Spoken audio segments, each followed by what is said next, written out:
7 subtle habits of people who stay financially stable, no matter what life throws at them. These 7 subtle money habits quietly protect people from financial chaos, and none of them require a 6-figure income or perfect discipline. I spent nearly a decade working as a financial analyst before becoming a writer. In that time, I sat across the table from people in every income bracket, from the ultra-cautious spreadsheet wizards to the "where did it all go?" crew. The biggest myth I saw? That financial stability comes down to having a high income or inheriting a trust fund. Not even close. The most financially stable people I've known had one thing in common. They practiced subtle, repeatable habits, even when life served them a raw deal. It's not about luck or laser-sharp budgeting skills. It's about consistency, mindset, and decisions that compound quietly over time. Below are 7 habits I've seen in people who stay afloat, sometimes even thrive, regardless of job loss, illness, breakups, or surprise vet bills. 1. They make decisions with future me in mind. This sounds obvious, but it's rare in practice. Most people make financial choices based on how they feel right now.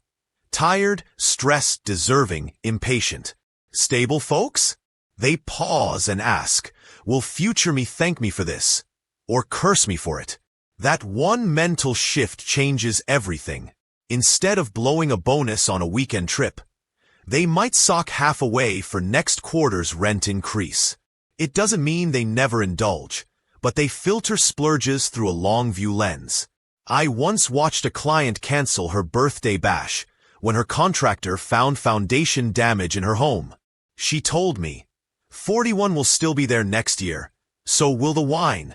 That's future you thinking in action. 2. They don't treat budgeting like punishment. Financially stable people don't budget because they love restrictions. They do it because it removes mental clutter.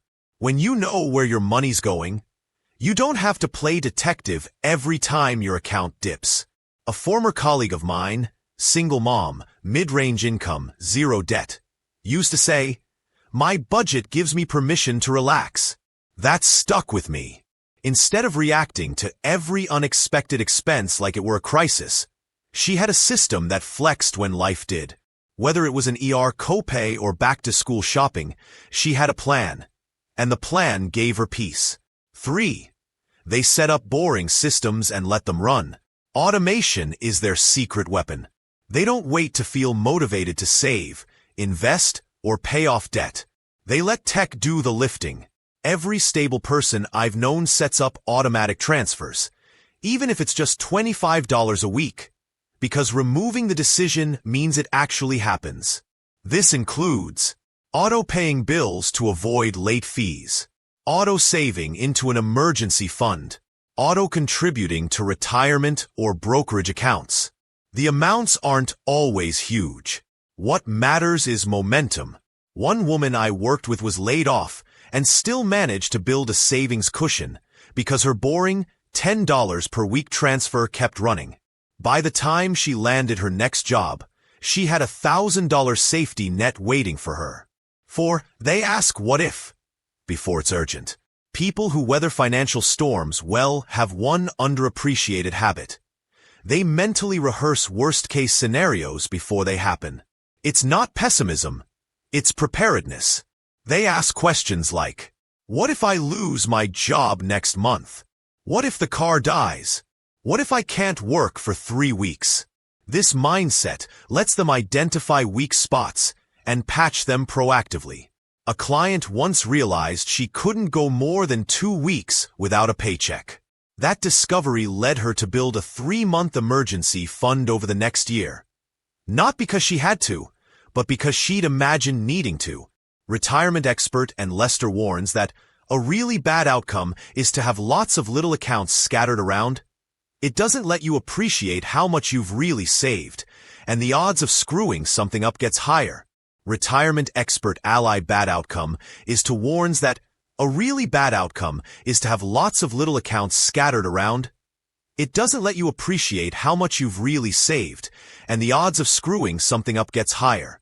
That self-honesty is how financially stable people stay standing when life tries to knock them down. 5. They treat money conversations like routine maintenance. If the word budget makes your partner's eyes glaze over, join the club. But the financially stable couples and families I've known don't avoid those chats. They normalize them, like checking oil levels or updating calendars. They don't wait until money becomes a fight or a secret. Instead, they share logins and account access. Talk about upcoming expenses every week or two. Make decisions together, not reactively. Even single folks do this with themselves. One man I worked with scheduled a 30-minute money check-in every Sunday. Coffee in hand, he'd scan his accounts, update his bill tracker, and note what was coming up. It didn't take long, but it made him feel in control. 6. They understand the difference between broke and broken. This one's subtle but powerful.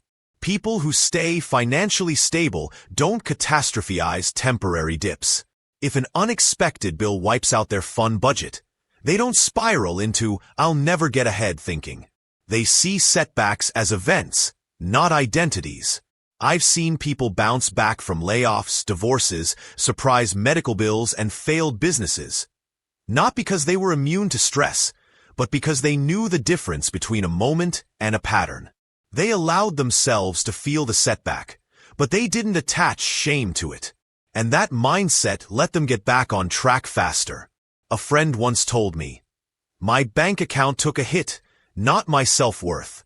That kind of resilience is what helps people stay afloat, even when the water gets choppy. 7. They protect their mental bandwidth like it's money, because it is. People who manage money well don't just track dollars. They track attention. They don't overload themselves with apps, spreadsheets, or TikTok hacks. Instead, they pick one or two systems and stick to them long enough to see results. One woman I knew created a single-page Google Doc to track her income, expenses, and goals. That's it. No fancy dashboards. No calculators. Just a document she updated once a week. She told me, "If it gets complicated, I'll quit. I need it simple, so I'll do it." That wisdom has stuck with me for years. As fintech founder Ramona Ortega reminds clients, it's not how much you invest, it's how long you invest. Because when your money tools feel manageable, your brain has more space to deal with everything else life throws at you. Final thoughts. You won't see these habits going viral on social media. They're quiet, unglamorous, and not particularly hackable. But they work. Again and again, I've watched people dodge debt, build savings, and stay calm in chaos. Not because they had perfect lives or six-figure salaries, but because they practiced the basics without apology. If this list feels daunting, don't panic. You don't need all 7 habits by next Tuesday. Pick one. Maybe it's automating your savings. Maybe it's talking to your partner about bills. Maybe it's writing "Future Me" on a sticky note and putting it on your debit card. Progress doesn't have to be loud to be real.